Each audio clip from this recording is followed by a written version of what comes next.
Cotton, good morning, sir. How you doing? Hey, good. Great to be back on with you. I hope everyone's got a great start to the Christmas season. I'm sure, Kevin, you're already done with all of your shopping, aren't you? Oh, every bit of it. You know it, yeah. Yeah, just like me. It was my goal. I was just happy to have the decorations up. And now the lights keep going out. I keep having problems with what I've got out there. So I'm Clark Griswold again. Yeah. You got to hurry. It's the shortest Christmas season possible since Thanksgiving was so late. Yeah, it's crazy stuff, before you know it. Senator, don't want to spend too much time on impeachment. There are other things, and it seems like we get caught into that. You're not the only one, Kevin. Okay, you know what? How about this? How about let's skip it? Because we've talked about it before. What's going on is going on. Let's focus on some other things here because with impeachment happening, we get stuck in that rabbit hole and then nothing else happens. Well, yeah, I jest, you do, Kevin, but actually what you said is what I hear from most Arkansans is that they don't want us spending much time on it either. They want us spending time on trying to do their business. And right now, unfortunately, the people's business is largely getting neglected because the House Democrats are so obsessed with the impeachment. Right. Well, the Democrats are saying they passed any number of pieces of legislation, and Senator McConnell has not allowed that to come to the floor. So, two-part answer to that, Kevin. First off, a lot of their pieces are far left-wing radical bills that, for instance, would nationalize various industries or outlaw basic parts of American life or try to completely seize power from our state governments in the way we run elections, the way we conduct campaigns. So, of course, we're not going to bring those up in the Senate and waste our valuable time here. Second, we're in the personnel business as well in the Senate. I could just as easily say that Nancy Pelosi hasn't confirmed 160 new federal judges either, or for that matter, she hasn't been ratifying any treaties.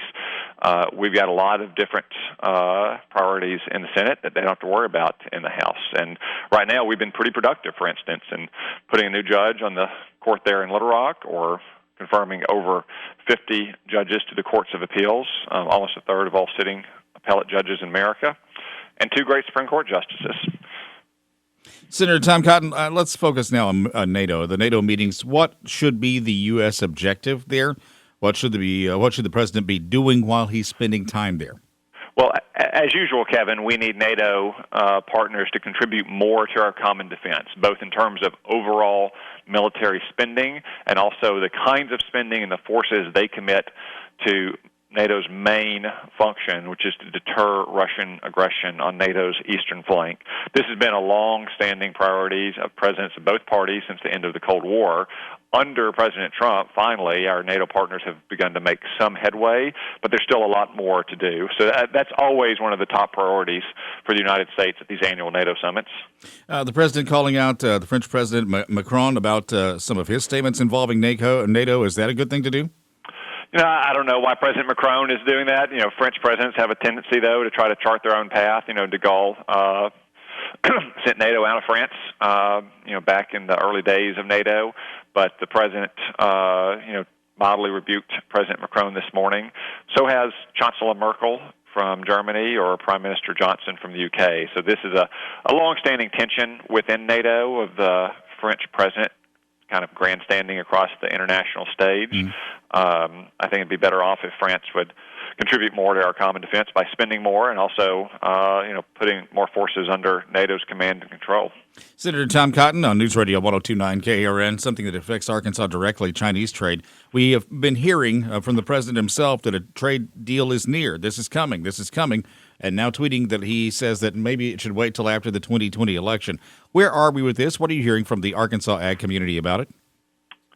Well, I'm still hopeful that we'll get what's known as the Phase 1 agreement, in which Beijing had agreed to make significant purchases of Arkansas and all American agricultural products. But to get that kind of commitment, we have to have an enforceable agreement. This is the problem with dealing with Beijing over the last 40 years, is they'll make commitments like that, but then they won't follow up on them. So we give concrete concessions, they make promises, and those promises are never enforced. And that's one thing the president has been consistent about, whether it's our farmers, our ranchers, our foresters, our manufacturers. He is not going to take ephemeral promises from Beijing in return for concrete American concessions. I hope we can get an agreement in the weeks ahead, but we should not get a bad agreement. We should get a good agreement. Senator Tom Cotton, more to talk about, but we don't have time. So we'll catch you again next time. Good to have you on this morning. Thanks so much. Bye-bye. All right.